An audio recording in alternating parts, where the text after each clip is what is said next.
ஹரிநாராயண துரித நிவாரண பரமானந்த சதாசிவசங்கர நாளென் செய்யும் வினைதான் என் செய்யும் என நாடி வந்த கோல் என் செய்யும் கொடுங்கூட்டு என் செய்யும் குமரேசர் இரு தாளும் சிலம்பும் சதங்கையும் தண்டையும் சண்முகம் தோளும் கடம்பும் எனக்கு முன்னே வந்து தோன்றினே. ஓம் அனுமந்தாய வித்மகே வாயு புத்திராய தீமகே தந்தனோ மாருதி பிரச்சோத்தியாத் பட்டீஸ்வரம் ஸ்ரீ விஷ்ணு துர்க்கையே போற்றி. திருவாரூர் குரு தட்சிணாமூர்த்தியே போற்றி. உலகெங்கிலும் வாழ்ந்து கொண்டிருக்கும் ஸ்ரீராம் ஆஸ்ட்ரோ யூடியூப் சேனல் நேயர்களுக்கு டாக்டர் சைதை ராஜாவின் அன்பான வணக்கங்கள், வாழ்த்துக்கள். இந்த எபிசோடில் நம்ம ஒரு வித்தியாசமான தலைப்பு, 2 வார ராசி பலன்கள், அதாவது ஃபார்ட்நைட் பலன்கள் 16/11/2025 முதல் 30/11/2025 வரைக்கும் உள்ளடக்கிய நாட்களுக்கு கிரகங்கள் எப்பேற்பட்ட பலனை வழங்கப் போகிறது என்பதை பார்க்க போகிறோம். அதற்கு முன்னர் எங்களுடைய வீடியோவை பார்த்து கொண்டிருக்கும் அன்பர்கள் இதுவரைக்கும் சப்ஸ்கிரைப் செய்யாதவர்கள் சப்ஸ்கிரைப் செய்து கொள்ளும்படி கேட்டுக்கொள்கிறோம். வாங்க ஒவ்வொரு ராசியாக பலன்களை பார்க்கலாம். கடகராசி அன்பர்களுக்கு வணக்கம். கடகராசி காலபுருஷனுக்கு 4வது ராசி. சந்திர பகவான் ஆட்சி பெறும் வீடு. இப்போ அவர் 2.25 நாள் ஒரு ராசியில் இருப்பார். நம்ம 2 வார பலனை சொல்ல போகிறோம். அதாவது 2 வீக்ஸ் பலன்கள், 15 டேஸினுடைய 15 நாட்களுக்கான பலன்கள் இந்த கடகராசிக்கு. இந்த கடகராசிக்கு இந்த 15 நாளும் எப்படி இருக்க போகுது வாங்க பார்க்கலாம். குரு பகவான் ராசியில் இருக்கார். அஃப்கோர்ஸ் கடகத்துக்கு குரு வந்ததுக்கப்புறம் கடகராசிக்கு ஒரு மேன்மையான காலம் அப்படின்னே சொல்லலாம். ஆனாலும் கூட இப்பொழுது கடகத்தில் இருக்கும் குரு பகவான் உச்ச நிலையில் இருந்தாலும் வக்ரகதியில் இருப்பதால் கொஞ்சம் நீச்ச பலனை தருவார் அப்படின்னு சொல்லக்கூடிய நிலை. இருந்தாலும் சுப கிரகங்கள் எந்த ஒரு வீட்டில் இருந்தாலும் நல்ல பலனை தரும். அதுவும் குரு பார்வை நீச்சம் பெற்றாலும் குரு பார்வை கோடி நன்மையை தரும். சரி, இந்த கடகராசி அன்பர்களுக்கு தொழில் ஸ்தானம் எப்படி இருக்குது? வேலைக்கு போகிறவங்க எப்படி இருப்பாங்க? தொழில் பண்ணுறவங்க எப்படி இருப்பாங்க? வர்த்தகம் பண்ணுறாங்க, இவங்கெல்லாம் எப்படி இருப்பாங்க? 10ஆம் இடம் மேஷம். அதனுடைய அதிபதி 5க்கும் 10க்கும் ஆதிபத்தியம் பெற்ற செவ்வாய் 5ஆம் இடத்தில் இருக்கிறார். குரு பார்வையில் இருக்கார். சூப்பர். அப்போது உங்களை பொறுத்தவரையிலையும் சூரியனும் அங்கே தான் இருக்கார் பாருங்கள். அப்போது ராஜ கிரகங்கள் நல்ல நிலையில் இருக்கிறது.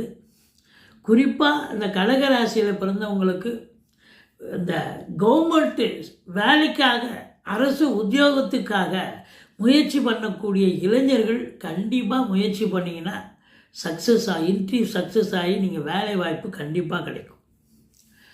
இல்லை நான் ப்ரைவேட்டில் தான் ட்ரை பண்ணுங்கள், அதுவும் உங்களுக்கு கண்டிப்பாக கிடைக்கிறதுக்கான சாத்தியக்கூறு காலங்கள் நம்ம கையில் இல்லைங்க, கிரகங்கள் கையில் இருக்குது. அது நேரம். இப்போ கிரகங்கள் நல்லா இருக்கிறதால கடகராசிக்கு வேலை வாய்ப்புகள் சூப்பராக கிடைக்கும்.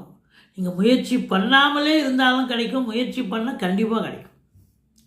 இதில் பாருங்கள், தொழில் பண்ணுறவங்க நல்ல ஒரு வருமானத்தை ஈட்டக்கூடிய காலம், நல்ல சம்பாத்தியத்தை பெறுவீங்க. குறிப்பாக இந்த செங்கல், மணல், ஜல்லி, ஆழ்வர்ஸ் போன்ற பிரிவில் பணியாற்றுபவர்கள், real estate, flat promoters, builders, கட்டிட கலைஞர்கள், இடம் வாங்கி விற்கக்கூடிய அன்பர்கள், ரசாயன கம்பெனியில் ரசாயனம் ஃபேக்ட்ரியில் இருக்கக்கூடியவர்கள், மற்றபடி மெடிக்கல், அதாவது மருத்துவ கம்பெனி வச்சுருப்பாங்க, மருத்துவ ஃபீல்டு இருக்கும், மெடிக்கல் ஷாப் இருக்கும், இதிலெல்லாம் வேலை பார்க்கக்கூடியவர்கள், விவசாயம் சார்ந்த பிரிவில் இருக்கக்கூடியவர்கள், ஏன் ப்ரைவேட் செக்யூரிட்டி இருப்பாங்க, யூனிஃபார்ம் போட்ட செக்யூரிட்டி, இவங்க அதாவது காவல்துறை, தீயணைப்புத்துறை, மருத்துவத்துறை, இராணுவத்துறை, இந்த துறையில் பணியாற்றக்கூடியவர்கள், அரசாங்கத்தில் உயர் பதவியில் இருப்பாங்க. அதாவது மோர் தென் கெஸ்டட் ஆஃபீஸர், ஐஏஎஸ், ஐபிஎஸ் அப்படின்னு சொல்லக்கூடிய நிலை, இவங்க எல்லாமே உன்னதமான காலம். ஏங்க அவங்க மட்டும்தான் நல்லா இருப்பாங்களா? சுக்கிரன் ஆட்சி பெற்றிருக்காருங்க, 4 11 அப்போது சுக்கிரனுடைய காரகத்துவம் சினிமா இண்டஸ்ட்ரி, தொலைக்காட்சி இண்டஸ்ட்ரி, அதில் வேலை பார்க்கக்கூடிய நடிகர் நடிகைகளிலிருந்து டெக்னீஷியன் வரைக்கும், கேமராமேன்லேருந்து எழுத்தாளர்கள், கவிஞர்கள், ஆடியோ, மற்றபடி இவங்க எல்லாருக்குமே டைரக்டர், அசிஸ்டன்ட் டைரக்டர், எடிட்டர்கள், அத்தனை பேருக்கும் நல்ல ஒரு வாய்ப்புகள் கிடைச்சி நல்ல சம்பாத்தியம். ஏன் அரசு வங்கியில் வேலை பார்க்கக்கூடியவர்கள், இன்சூரன்ஸில் வேலை பார்க்கக்கூடியவர்கள், சொந்தமாக பார்த்திங்கன்னா தொழில் பண்ணுவாங்க. இப்போ பெயிண்டிங் பண்ணுவாங்க, அந்த தொழில் பண்ணக்கூடியவர்கள். அதையும் தாண்டி உங்களுக்கு பார்த்திங்கன்னு சொன்னால் இன்டீரியர் டெக்கரேஷன் ஒரு பிரிவு நிறைய போயிட்டுருக்கு, வீட்டெல்லாம் அலங்காரம் பண்ணுறது அப்படின்னு. அதுக்கப்புறம் திருமணத்துக்கு ஆணையும் பெண்ணையும், மணப்பெண்ணையும் பையனையும் அலங்காரம் பண்ணுறதுக்குன்னு அது ஒரு குரூப் இருக்குது. ஸோ இந்த அலங்கார டெக்கரேஷன் பண்ணக்கூடியவர்களுக்கெல்லாம் கூட ஒரு அற்புதமான காலகட்டம், சம்பாத்தியம் உன்னதமாக இருக்கும் அப்படின்னு சொல்லலாம். அட்லீஸ்ட் நீங்கள் வீடு வாங்குறீங்க, ஃப்ளாட்டு வாங்குறீங்க, இல்லை பெயிண்ட் அடிக்கிறீங்க அப்படிங்கிறத விட நீங்கள் இன்டீரியர் டெக்கரேஷன் அழகாக வீட்டை நல்லா சூப்பராக பண்ணுவீங்க. அடுத்தது நம்ம பையனுக்கு கல்யாணம், பொண்ணுக்கு கல்யாணம், அப்படி வீட்டில் சுப நிகழ்ச்சி வச்சுருக்கோம் அப்படின்னு வீட்டை ரொம்ப நல்ல ஒரு சூப்பராக டெக்கரேட் பண்ணக்கூடிய காலம். என்ன தொழில் சிறப்பாக போகும், உத்தியோகத்துலேயும் இருக்கிறவங்களுக்கும் பதவி உயர்வு, ஊதிய உயர்வு எல்லாம் கிடைக்கும். ஆனால் வருமானம் சிறப்பாக இருந்தாலும் 2ஆம் இடத்தில் கேது இருப்பதால் கொடுக்கல் வாங்கல் மட்டும் வச்சுக்காதீங்க. அதாவது தொழில் சிறப்புங்க, உத்தியோகம் சிறப்புங்க, வர்த்தகம் பண்ணுற எது பண்ணாலும் உங்களுக்கு ஓகே நீங்கள். ஆனாலும் பண வரவு சிறப்பாக இருக்கும். கடன் சுமை இருந்தால் படிப்படியாக குறைய போகுது. கடனே இல்லைன்னா புதுசாக கடன் வாங்கிங்க. இதையும் தாண்டி சேமிப்பில் பணம் வரக்கூடிய நிலை, வங்கி கணக்கு உயரக்கூடிய நிலை, இதெல்லாம் சிறப்பாக இருக்கும். சரி, தேக ஆரோக்கியம் எப்படி இருக்கும்? 4ஆம் இடம் சுகஸ்தானம், திருப்தியாக இருக்குது, சுகவாசியாக இருக்க போகிறீங்க. ஆனால் 6ஆம் இடம் ருணரோக சத்ருஸ்தானம், தேக ஆரோக்கியம் அப்படின்னு பார்க்கும்பொழுது சனி பார்க்குறார். அந்த அதிபதி குரு ராசியில் இருந்தாலும் 6ஆம் இடத்தை சனி பார்ப்பது என்பது சரியில்லாத ஒரு சூழல். அதனால் தேக ஆரோக்கியம் உங்களுக்கோ உங்கள் குடும்பத்தாருக்கோ யாருக்காவது தேக ஆரோக்கியத்தில் பிரச்சனை ஏற்பட்டு மருத்துவ செலவுகள் வைக்கும். மற்றபடி எதிரிகளுடைய தாக்கம் இருந்தாலும் நீங்கள் தாங்க ஜெயிப்பீங்க, அதெல்லாம் ஒன்றும் பயப்படாதீங்க. பாருங்கள், இந்த குரு கடகத்துக்கு வந்ததுக்கு பிறகு பார்த்தீங்கன்னா குரு 7ஆம் வீட்டை பார்ப்பார். அவர் உச்சம் பெற்று பார்த்தாலும் சரி, நீச்சம் பெற்று பார்த்தாலும் குரு பார்வை சூப்பர். ஸோ அப்போ 7ஆம் இடத்தை குரு பார்க்குறார். கணவன் மனைவி இடையே இந்த கடகராசியில் பிறந்தவங்க இப்போ தாங்க கொஞ்சம் காலமாக அவங்க கணவன் மனைவி சந்தோஷமாக இருக்கிறீங்க. குரு வந்ததுக்கப்புறம் குடும்பத்தில் ஒரு நிம்மதி, சந்தோஷம், ஈகோலாம் விட்டுட்டு ஒருத்தருக்கு அன்னோன்யமாக இருக்கக்கூடிய நிலை. உறவினர்கள் கூட உதாசீனப்படுத்தியிருப்பாங்க, இப்போ அவங்க உறவாடுவாங்க. ஏன் நண்பர்கள் உங்களை இது பண்ணியிருப்பாங்க, இப்போ உங்களை பார்த்து ஓடி ஒளிஞ்சிருப்பாங்க, இப்போ அவங்க தேடி உங்ககிட்ட உங்கள் நட்பு பாராட்டுவார்கள். இதெல்லாம் நடக்கும். சமூகத்தில் பேரு புகழ் அந்தஸ்து உயர்வடையக்கூடிய காலம். அதாவது தொழில் உத்தியோகம் சிறப்பு, பண வரவு சிறப்பு, ஆனால் கொடுக்கல் வாங்கல் செய்ய வேண்டாம்.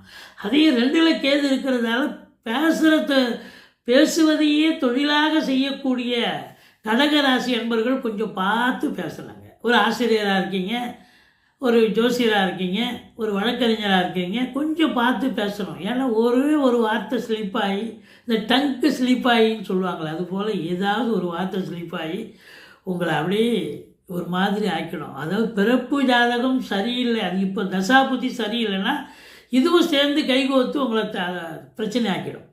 அது மட்டும் இல்லை, கணவன் மனைவி ஒற்றுமையாக இருப்பீங்க. குடும்ப உறுப்பினர்கள் கொஞ்சம் அவங்க பங்குக்கு மல்லு கட்டி நிற்பாங்க. கொஞ்சம் விட்டு கொடுத்து போங்க. விட்டு கொடுத்து போனால் வாழ்க்கை கெட்டு போவதில்லை. அதையும் தாண்டி இன்னொரு மைனஸுங்க.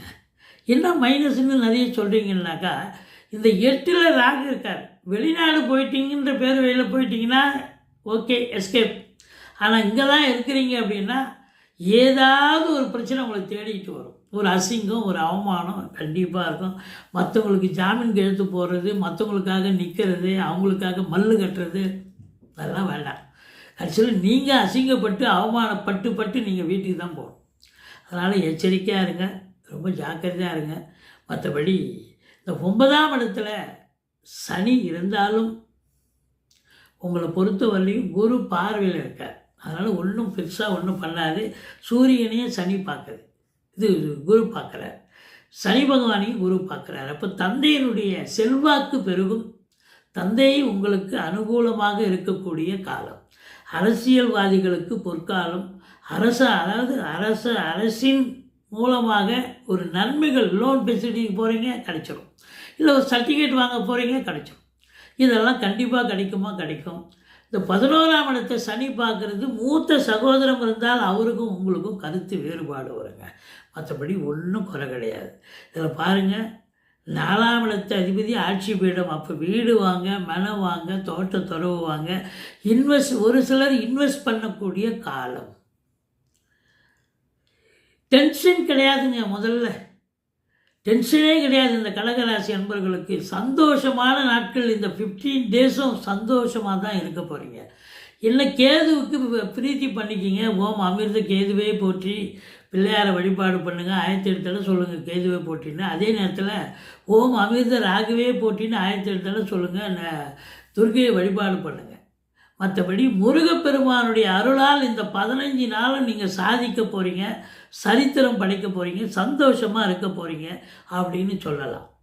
சரி, இந்த கடக ராசியில் பிறந்த அன்பர்கள் எந்தெந்த சித்தர்களை வழிபாடு பண்ணணும், எந்த ஜீவ சமாதிக்கு போயிட்டு வந்தால் அவங்க வாழ்க்கை சிறப்பாக இருக்கும், வாங்க பார்க்கலாம்.